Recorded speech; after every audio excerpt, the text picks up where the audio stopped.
pasó histología.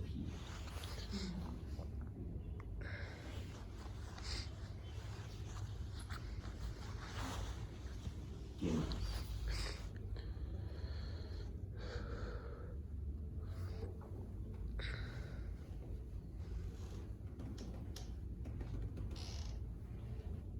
Más aumento, menos aumento ya rico.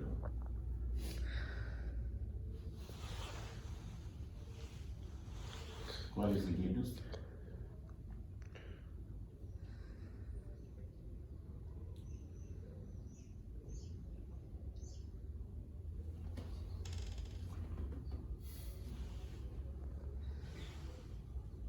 Señorita Roberta.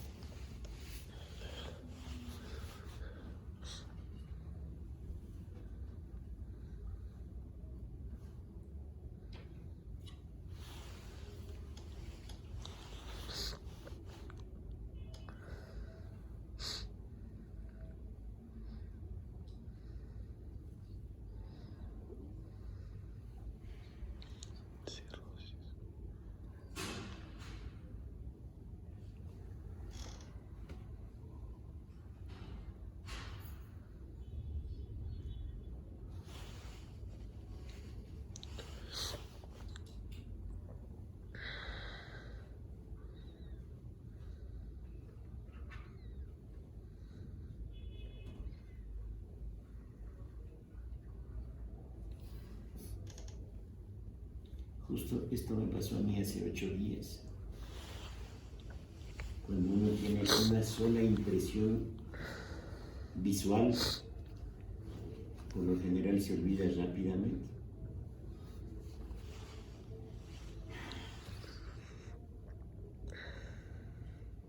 Empecé a buscar un poco de atracciones en Orlando y en una de ellas se señala un barrio típico de Universal Studios, donde hay todas las instalaciones para hacer las películas. Me perdí al llegar, casi me voy a encontrar vía. Al final de la atención llegué y le dejé al carro alquilado en el parqueadero. Entonces fui a conocer eso, espectacular, ¿no? Ahí está el jarro café más grande de Norteamérica. Un lago grande, una embarcación que llevaba a todo el mundo, una hamburguesa de $16 también, qué bestia, ¿no? Y más mala, puesta ahí guacamole, frijoles y choclos en medio de la masa de aguacate, horrible. Y al momento de regresar, habían 2 parqueaderos inmensos, entonces fui al parqueadero, busqué el carro, no encontraba el carro. Qué fácil, ¿no? Claro. Pero los parqueaderos son inmensos, son enormes. Diríamos que cada parqueadero sería el tamaño de unas 2 cuadras. Claro. Pero tiene papel, tal vez se puede usar. No. Adentro, En el baño de hombres. En el baño. Gracias. A la izquierda. Chuta, 1 hora buscando el carro. Entonces han habido 2 parqueaderos, uno con un nombre y otro con otro nombre. En el parqueadero que habíamos dejado era uno que se llamaba Dinosaurio. Entonces le preguntamos a un morenito, ¿qué hace? Dice, vaya al otro parqueadero. Efectivamente el carro está en el otro parqueadero. Pero estuvimos como 1 hora y media buscando en todos los pisos. Entonces más o menos esto sucede. Si ayer vimos varias imágenes de hígados, no retuvimos nada. Cirrosis. Es un hígado que grita de cirrosis, ¿no?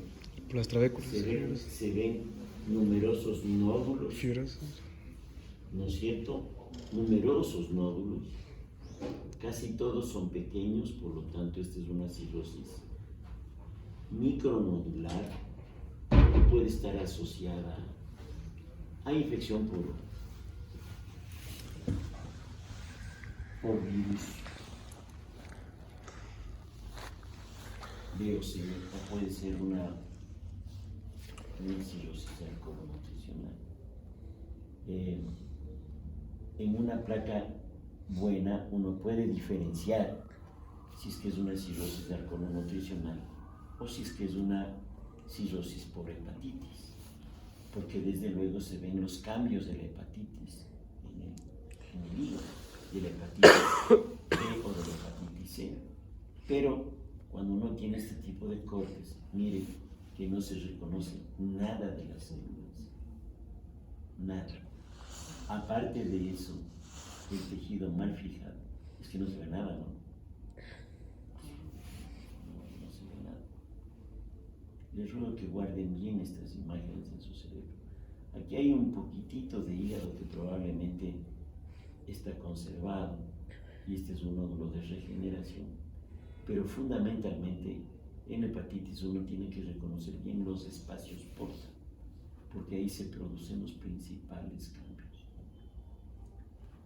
Entonces, apenas podemos reconocer algunos cambios groseros, ¿no? Otro cambio grosero es el de la multiplicación de los canalículos biliares. Ahí se ve del medio hacia abajo, 1, 2, 3, 4, 5, 6, 7 canalículos, y arriba también se ven otros 3, ¿no es cierto? Entonces ahí se ve una duplicación. Este es el tejido relativamente normal, y este es el tejido hepático necrótico.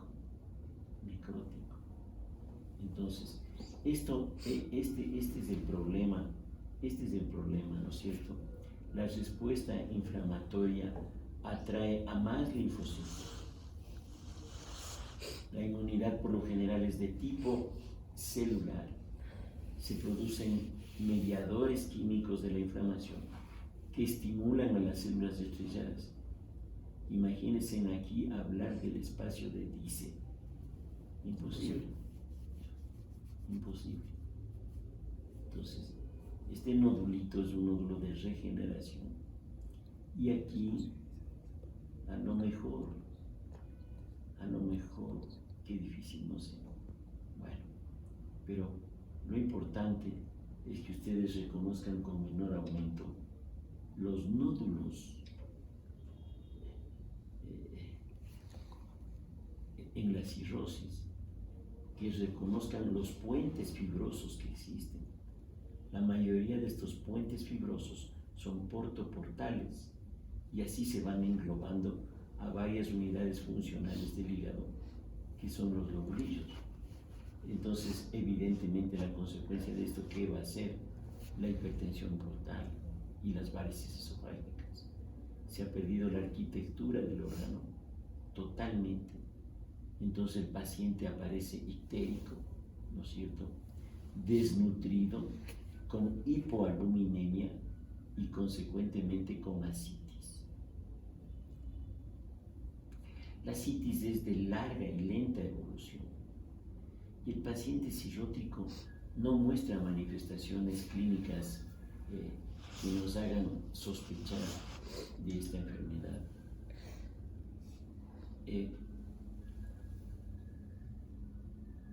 Pero incluso la ictericia no es una ictericia llamativa, pese a que por lo general estos pacientes tienen 4, 5, 6, 7 miligramos de bilirrubina total en la sangre.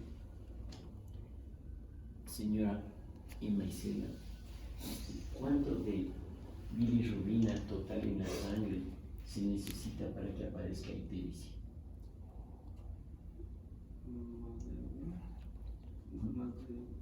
Más de uno. No. Porque si un paciente tiene 1.5 miligramos de bilirrubina total, no tiene la ictericia. ¿Qué es la ictericia? ¿Qué entiende por ictericia? Es el depósito de la bilirrubina, ¿no es cierto?, por lo general en el tejido celular subcutáneo o por lo general en la dermis, que provoca un color amarillento, ¿no es cierto? ¿Cuáles son los sitios en los que usted debe evaluar la presencia de la ictericia, los sitios anatómicos, que usted debe evaluar al hacer el examen físico de un paciente. Y en la cavidad bucal. En donde primero aparece la ictericia. En la cavidad bucal. No, en la cara inferior de la lengua. Usted ya es que levantar la lengua y le ve amarillito, ya. Estos datos son muy importantes. Reconocer e identificar la ictericia. Muchas veces la ictericia se pasa por alto. Y me refiero en los pacientes enfermos con hepatitis A. Mi hijo estaba haciendo una tesis sobre ranas en algún lugar del oriente y tenía que irse 15 días, 3 semanas al oriente a recolectar los datos de las ranas ahí. Cada uno tiene sus gustos, ¿no? Y un día me llama diciéndome que estaba con decaimiento, con náusea y con vómito, pero que era llamativísimo el cansancio que sentía él. El cansancio que sentía él. Sí. Caminaba lentamente. Y punto. Entonces, en ese tiempo vivía la mamá y nos fuimos rápido a traerle. Y yo venía pensando, ¿y qué es? ¿De qué está enfermo?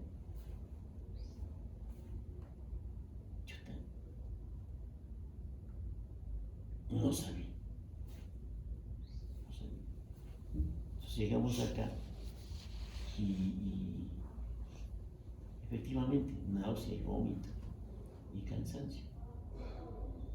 Le examiné, pero no había mayores cambios en el examen físico. Entonces, hagamos de una biometría hemática. En ese tiempo trabajaba yo en el Sueño Espejo.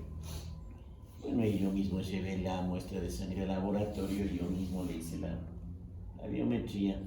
Y cuando centrifugué la sangre para hacer urea, glucosa, creatinina, ¡pac! El suelo. Ictérico.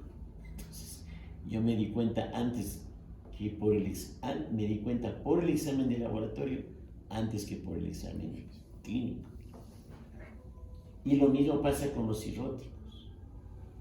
Esa ictericia es una ictericia no muy llamativa. Desde luego que cuando uno tiene el diagnóstico de un paciente cirrótico, ya va a haber ictericia, ¿no?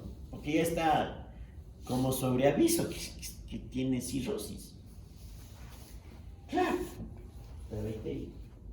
Y claro, ahí sí el diagnóstico fue fácil. Hepatitis A. Comió comida contaminada con heces que tenían virus de la hepatitis A, así de simple. Casi se muere cuando le dije eso. Por eso, la recomendación que creo que les hice ayer es que hay que buscar buenos sitios para comer. Yo mismo estoy ahorita tensionado porque el lunes tuve que salir fuera de la ciudad y no había desayunado ni almorzado y llevo a una gasolinera, pongo gasolina y al frente veo un chip. Digo, voy a ganar tiempo y me voy a ese chip. No había nadie, ¿no? Y cuando no hay nadie en un restaurante algo pasa. Lógico.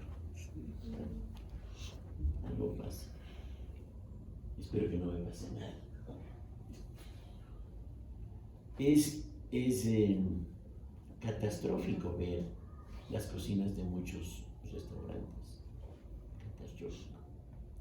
El mantenimiento de una cocina de un restaurante, casi hablo por experiencia, es un trabajo durísimo, durísimo. El aceite se pega en todas partes. Se pega en la pared, se pega en el piso, en el techo, se pega en todo lado.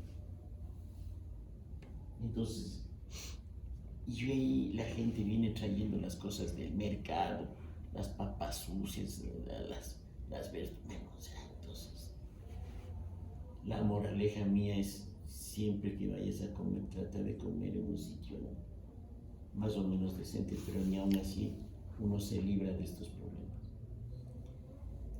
Entonces, claro, ¿qué se da como tratamiento para la hepatitis A? No hay tratamiento farmacológico Claro, como todo. claro. Reposo, Reposo, dieta. cuidar al hígado, no se le vaya a ocurrir, si le duele el cuerpo, pucha, tómate paracetamol 1 gramo, no. Entonces, reposo, buena hidratación, Dieta también. claro, dieta, que no le haga trabajar mucho al hígado, dieta. Muchas veces la gente suele utilizar vitamina B. ¿Y el complejo B, doctor? A eso me refiero, a la B1, B6 y B12. Pero igual van los pacientes que toman o que no toman. Y algo para evitar el cansancio es darles a chupar caramelos. Pues con eso evitan un poco el decaimiento y el cansancio. Y nada más, ¿no? Entonces, vamos a tratar de ver otra placa para ver si logramos reconocer algo bonito.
Entonces.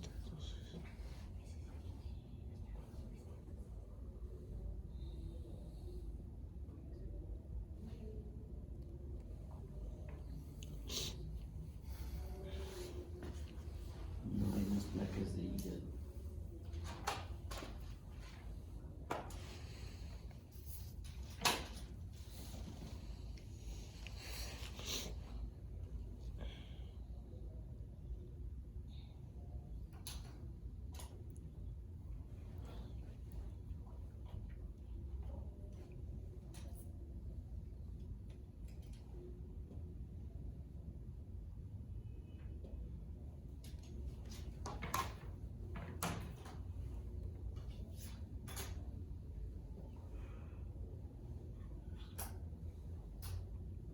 Ayer estuve un poquito ocupado y no rechequé las placas.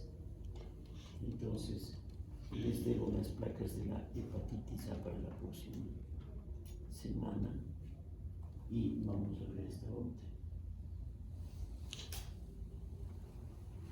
Doc, una pregunta, ¿el tercer examen de patología cuándo sería? No sé.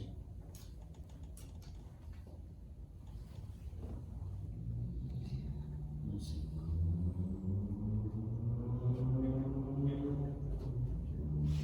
Nos falta otra práctica más, me parece. Sí. Sí. Entonces tengo 8 días para organizar. La próxima semana ya tendrá la información. Puede ser en 15 días o en 3 semanas.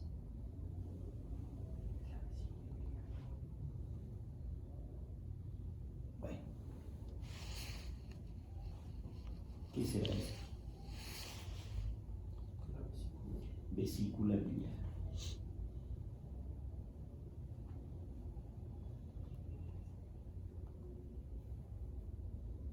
Bueno, entre el 10 y el 15%, entre el 10 y el 20% de la población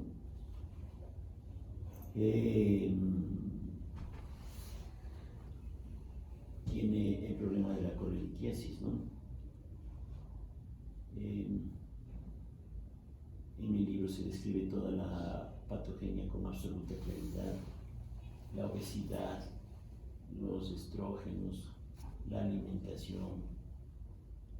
Yo creo que son la causa principal de la formación de cálculos debido a una hipersecreción de colesterol a través de la mucosa de la vesícula biliar. Bueno, actualmente hacer una colecistectomía laparoscópica, ¿sí? Es como pedirle a un estudiante de 5º año de medicina que tome la presión arterial. ¿Sí? Un procedimiento muy regular, con una tecnología manejable, y me estoy refiriendo a la colecistectomía laparoscópica. Muy eventualmente se presentan complicaciones de la colecistectomía o por una colecistectomía, y las principales complicaciones están relacionadas con el daño de los conductos biliares, por ejemplo, con una actitud de romper o cortar iatrogénicamente el colédoco. Entonces ahí sí la situación es catastrófica. Entonces tenemos dos paradojas. Si bien la cirugía actualmente es simple, las complicaciones suelen ser catastróficas. Y la otra complicación es la hemorragia. La hemorragia. Siempre recuerdo esta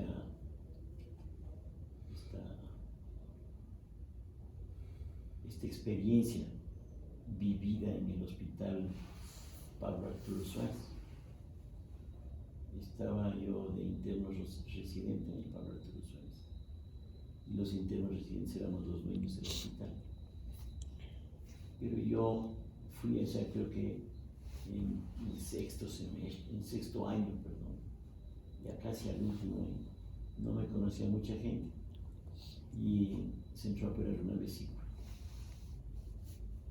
En la maniobra o en la facilidad para acceder a la cavidad abdominal, el principal problema es la obesidad. Los cirujanos huyen a los pacientes obesos, y es obvio porque tienen así, ¿no?, el gordo enorme, y entonces eso dificulta tremendamente la manipulación quirúrgica.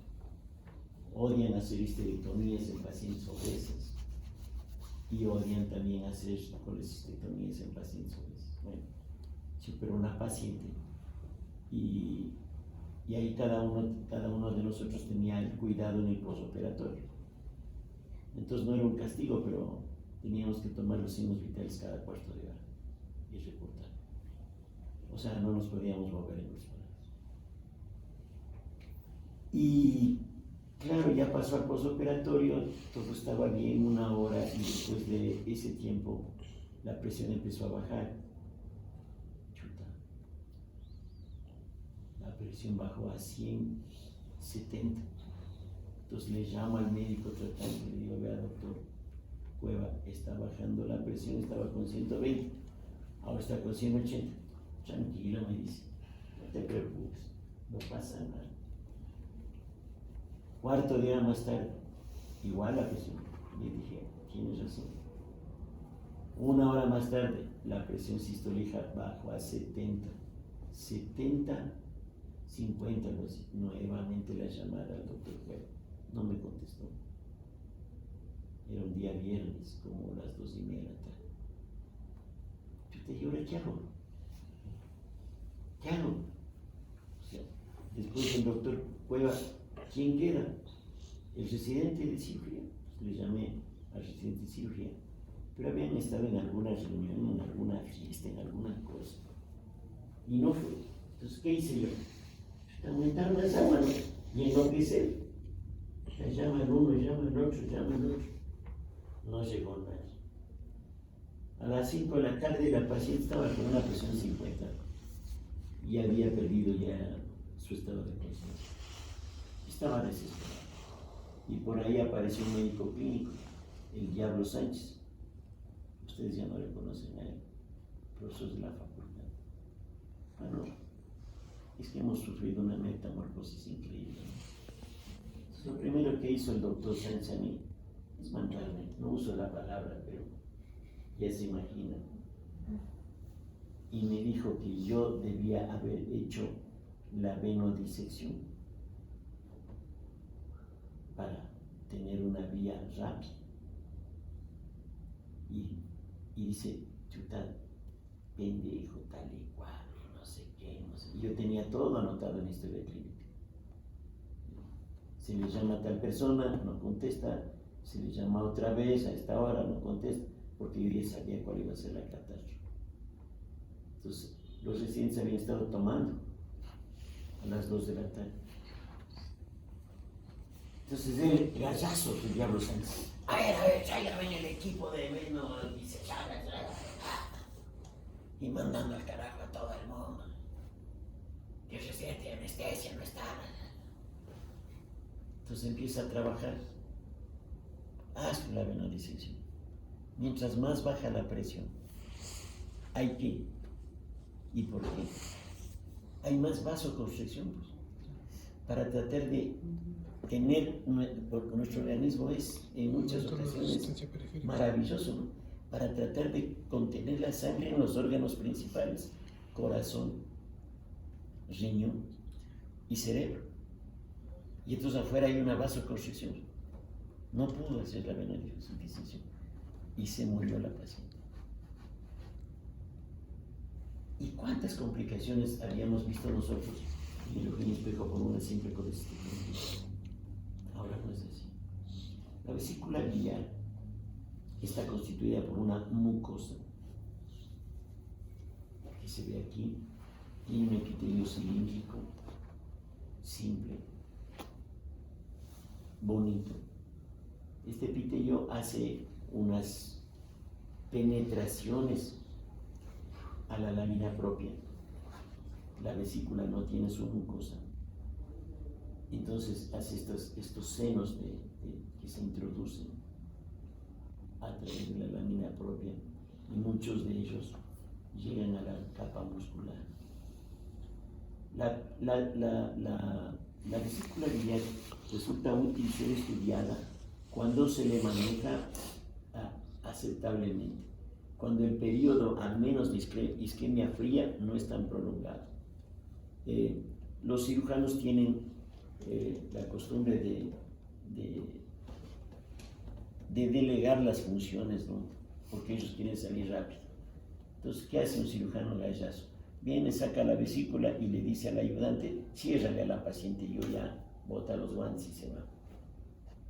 Y claro, no se preocupan de la vesícula. Y ahora es menos porque muchas vesículas que son muy grandes no pueden salir por el orificio laparoscópico, y peor aún aquellas que contienen cálculos. Entonces sacan los cálculos, rompen la vesícula y le extirpan así. Entonces, cuando uno pone la vesícula en el formol, se fija rápidamente la mucosa. La mucosa de la vesícula biliar en contacto con la bilis se lisa rápidamente, en cuestión de minutos, porque la vesícula biliar tiene una gran capacidad proteolítica, es decir, cumple con la función de romper las cadenas de los aminoácidos, de los lípidos y de los carbohidratos. Entonces, si tenemos ahí metida a la bilis, en un cuarto de hora se come toda la mucosa, ¿no? Aquí hay un ejemplo bastante claro. Miren cómo la mucosa aquí se interrumpe porque está espacelada, ¿no? Entonces es importante en el momento de extraer la vesícula tomar una jeringuilla con formalina diluida, 20 centímetros cúbicos, no hay necesidad de hacer ninguna maniobra, pinchar la pared de la vesícula e infundir el formol. Eso es todo. Eso hacen en Chile todo el tiempo, porque en Chile la tasa de incidencia del carcinoma de la vesícula biliar es alta, la más alta en Latinoamérica. Y este es un tumor horrible, ¿no? O sea, muy agresivo. Cuando no se hace eso, la vesícula se eriza. Entonces aquí tenemos una vesícula. Espero tener tiempo ahora para buscarles otras placas bonitas que tengo yo de vesícula y mostrárselos la próxima semana, Dios mediante, miércoles. A propósito de fechas, parece que la facultad ha ordenado trabajar hasta el 24 de diciembre. Pero ayer, 23.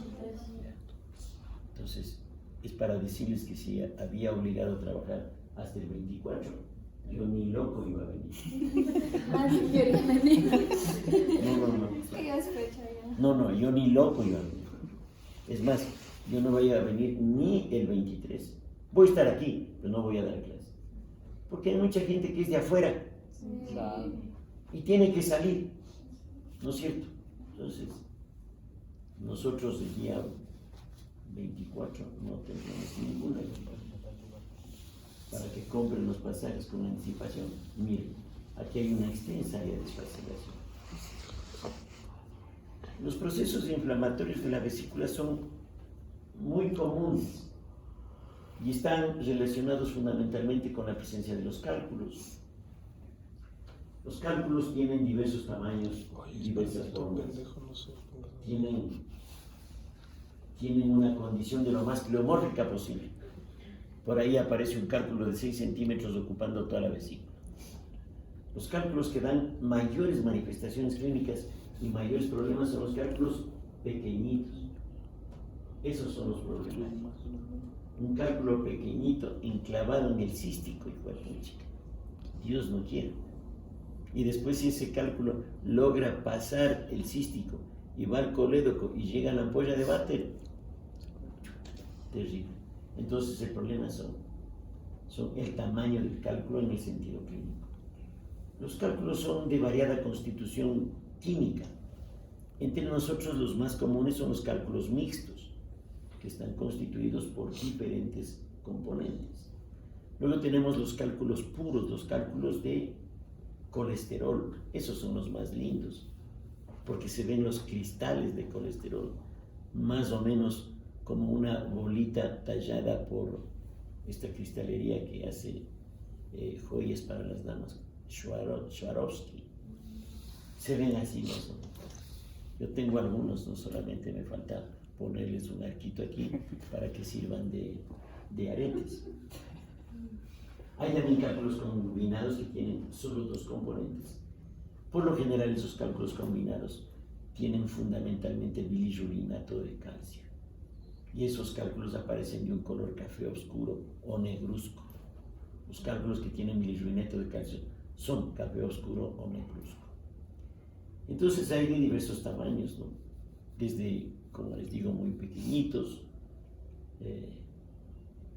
hasta otros que ocupan toda la luz de la vesícula. En su forma también pueden tener una forma redondeada, pero a su vez con unas lobulaciones pequeñitas, más o menos como que si fuera una mora. Por eso se les llama cálculos moriformes. Otros son facetados completamente y parecen dados para jugar, ¿no es cierto? Esos cálculos por lo general son poliédricos. Entonces, ellos son los que despiertan la respuesta inflamatoria y las zonas de erosión y ulceración de la mucosa. A esta situación se le achaca la relación con el cáncer de vesícula y dice que esta podría ser una causa. Pero resulta que no todos los pacientes que tienen cálculos van a desarrollar cáncer. El proceso inflamatorio agudo es sinceramente traumático para la vesícula.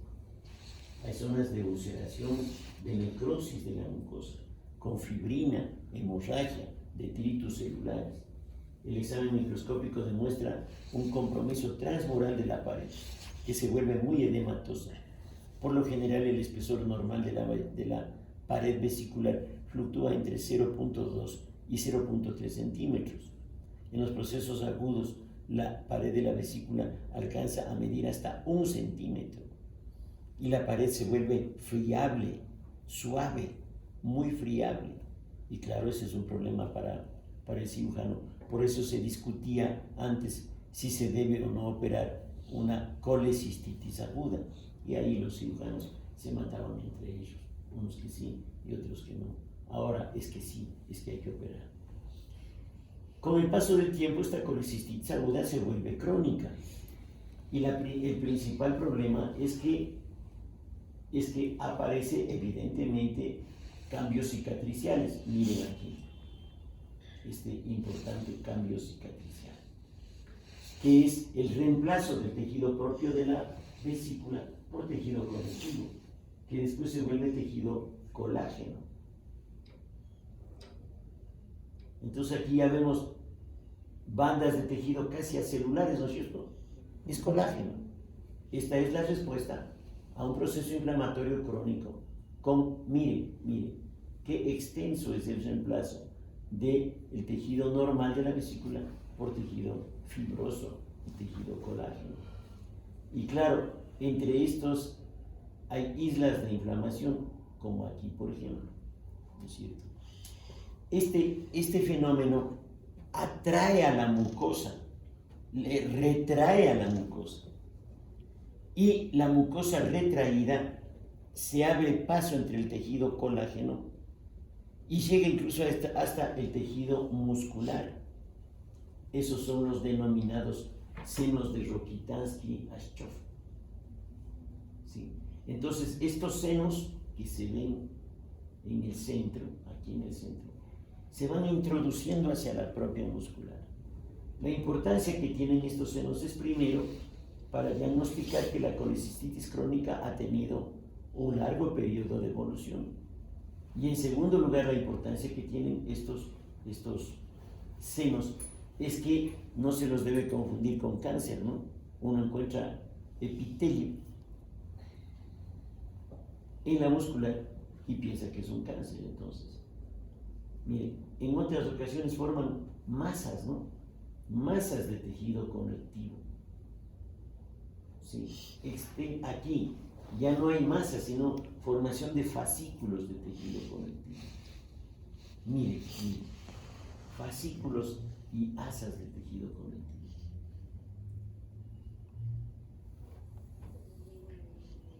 Y junto a esto pues se ve el proceso inflamatorio característico. En la colecistitis aguda, este proceso está reemplazado por extensas zonas de necrosis de tipo licuefactivo de la pared, con una respuesta inflamatoria aguda abundante, proliferación vascular, proliferación capilar.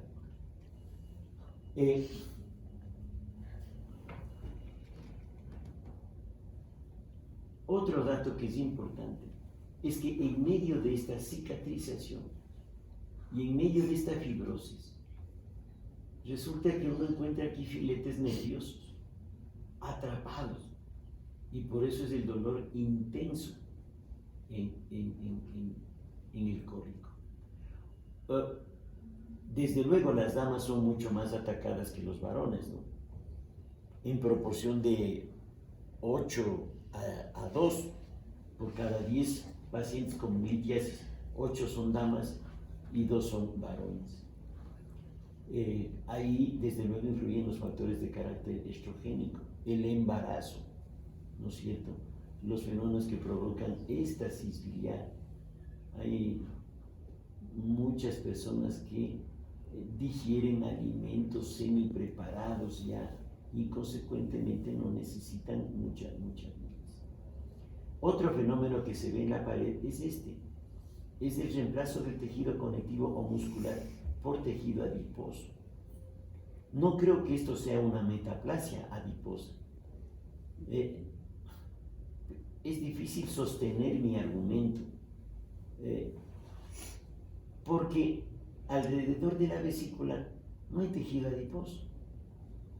Pero resulta que algunas serosas de vesículas tienen tejido adiposo y fibroso. Y si no hay tejido adiposo, normalmente hablando, y se reconoce aquí en la pared, pues no hay más que ponerle que hay metaplasia adiposa, ¿no? Miren qué extensa y qué amplia es esta pared. Esta pared tiene un espesor de más de 1 centímetro. Y no creo que esto sea necrosis, porque no hay respuesta inflamatoria vecina, ¿no? Probablemente aquí sí hay necrosis. Aquí sí hay necrosis. Y aquí sí hay inflamación. De hecho que sí, hay necrosis y hay inflamación. Entonces, esta es una colecistitis crónica en fase de reagudización. En la aguda también se pueden encontrar abscesos. Y miren aquí, el tejido ha desaparecido y lo que se encuentran son células inflamatorias. Otro dato importante es que en muchas ocasiones, por debajo del epitelio de la mucosa, por debajo del epitelio cilíndrico simple, suelen haber colecciones de histocitos espumosos que han fagocitado los cristales de colesterol. No se ven bien aquí. Yo tengo unas bonitas placas que espero mostrarles la próxima semana. No, son capilares sanguíneos, no son macrófagos, no son histocitos.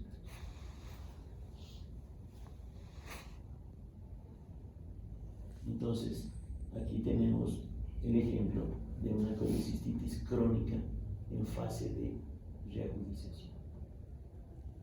Y les quedo debiendo 2 placas, una de hepatitis y otra de colesterolosis precisamente. Tal vez aquí sí hay, ahí están los macrófagos. Miren, por debajo del epitelio. ¿Les ven? Sí. Les dibujo.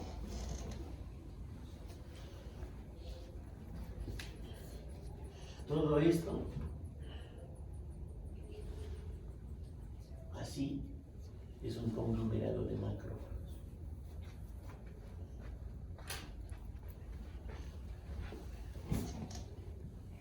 Entonces es una colecistitis crónica en fase de reagudización y con colesterolosis. El fijar bien una vesícula tiene mucha importancia, especialmente en aquellos países en que la incidencia del cáncer de vesícula es alta.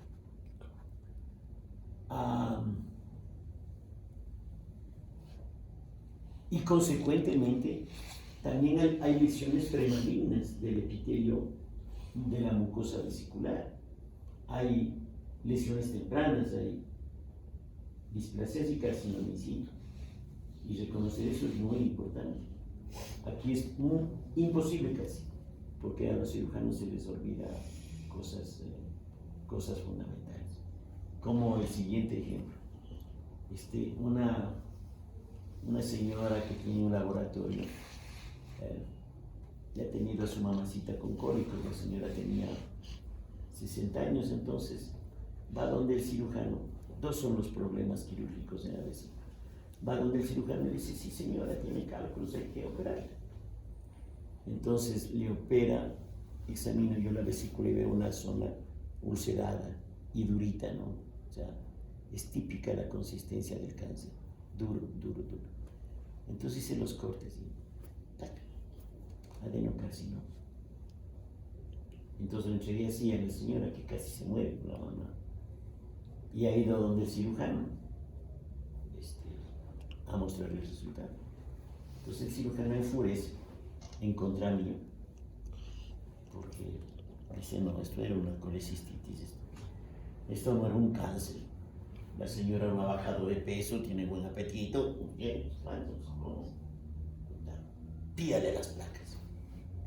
Entonces cuando ya un médico empieza a manejarse así frente a los pacientes, ¿quién es el que recibe el impacto? El paciente. Y empieza a dudar del diagnóstico. La información sobre problemas diagnósticos debe ser hecha siempre de médico a médico y no de médico paciente médico. Entonces viene la señora y me dice, bueno, felizmente esta señora a mí me tiene mucha confianza porque he trabajado con ella muchísimo tiempo. Y se va lo que me dice el cirujano, le digo, qué pena, pero lo que le ha dicho el cirujano era para no quedar mal el cirujano. Claro, porque no pudo diagnosticar el cáncer. Y no había podido diagnosticar nunca el cáncer. Claro. Y entonces el cirujano me pide las placas. Tome las placas, pide los bloques, tome los bloques. Se mandaron a Solca a revisión. Cáncer. No se va a equivocar en eso. Entonces, después de poco tiempo, la señora hizo ictericia y en 6 meses falleció. Estos tumores son fatales porque el tiempo máximo de sobrevida entre nosotros en un carcinoma vesicular ya es hasta 2 años. No hay que gastar el dinero haciendo estupideces, ¿no? Un pariente mío igual tuvo un cáncer de vesícula, 45 años varón, se fue a Bogotá para hacerse una serie de terapias alternativas y esas vainas que les queman y que les dan agüitas de no sé cuánto. Gastó un montón de plata y no sirvió para nada. El cuento de la señora termina cuando dice, no, yo le voy a enjuiciar al cirujano. Claro, le voy a enjuiciar. Entonces me consulta a mí si le debe o no le debe enjuiciar al cirujano. ¿Cuál crees que fue mi respuesta? No. No. ¿Por qué el cirujano iba a ganar el juicio? Es suficiente revisar la bibliografía y mostrar que muchos de estos tumores no dan manifestaciones morfológicas ni clínicas. El cirujano encontró los cálculos, que los cálculos están ahí, y que este es un hallazgo incidental. Ganaba el juicio el cirujano. Y después el cirujano le seguía un juicio por difamación a la paciente o a los familiares del paciente. Claro. Entonces, cuando se tratan estos problemas uno tiene que ser muy mesurado. Yo dije que no. Lo que pasa es que el cirujano no conocía esta situación. Bueno, señores, muchas gracias.